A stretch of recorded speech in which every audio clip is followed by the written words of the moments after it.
Hello everyone, it's Jay, and today I want to talk about 3 DJs that I recommend.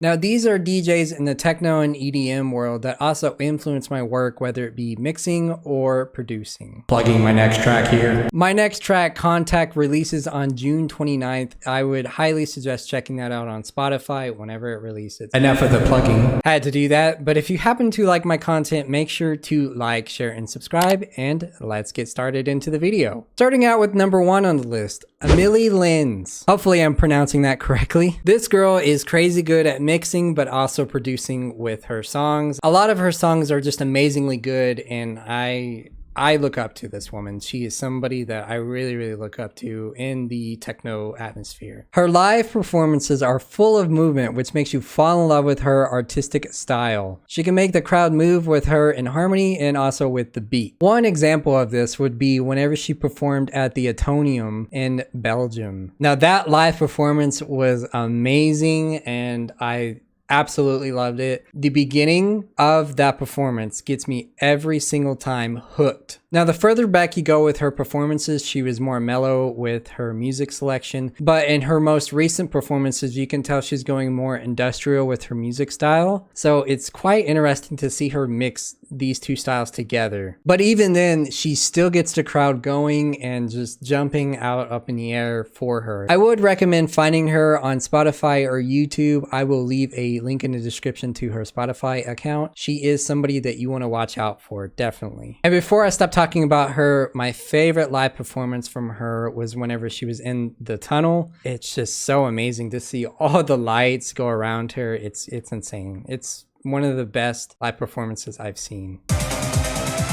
Next on this list is Charlotte de Witte. I'm probably freaking butchering all these freaking names. Now for the older folks, they know her by Raving George. She also has kind of like an artist page for Raving George, and her older work is amazing. It's just as good as her newer work. So I highly suggest checking that out. But this woman is extremely beautiful and extremely talented. This girl puts the word fierce in her work or her mixing live performances. She knows just how to get the crowd chanting, and her mixing is my taste for sure. She uses styles like techno that you can rave to or trance, and she blends them very well. She's also another artist that I highly recommend that you find on Spotify or YouTube. I love mixing her work whenever I'm practicing mixing, and her music just sounds like something that you could dance to for hours. I just love it. I really do love it. He's simping. He's very simpy. I highly suggest checking out her most recent live stream. This is literally where she mixed on a freaking racetrack, and in a Ferrari was just flying by her. Like, it was insane. It was a really good live performance, and I would have been amazed to see like a crowd in the background, but like, you know, this is whenever going on, so that definitely wasn't an option, but it was still a very good live performance, and I really loved it, and I highly suggest you check it out.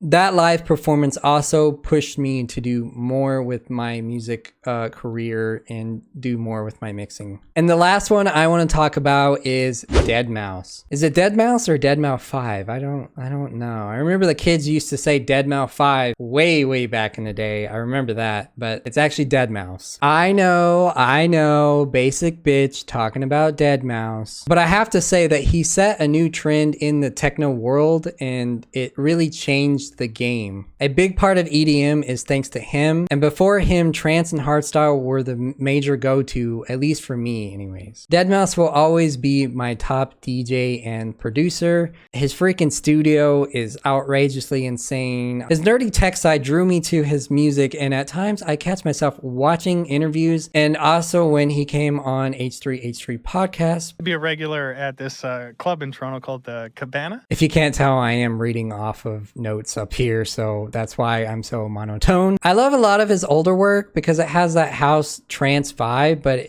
his new work is more harmonic, and it just sounds really different. Like he's trying to push a different trend. And I really, really appreciate that because not a lot of people are pushing a new trend in the EDM atmosphere. It all kind of sounds the same today, and I know I'm gonna get a lot of shit for that, but that's just me, you know. At least he's trying to push a new trend, a new narrative. He is for sure one of the pioneers of the EDM atmosphere. My favorite live performance by him was the Ultra Music Festival of 2014. That just blew my mind. I remember watching it at the time. I had a projector. I remember watching it on my projector, and I was just, it blew my mind how good it was. You can pretty much find it on YouTube, but it's not really in the best quality these days. I don't know what happened to the original. I can't find the original. These are the 3 DJs that I recommend that you watch or follow or listen to. They are very, very talented, very, very good, and they have influenced my work. But if you happen to like my content, like I said, in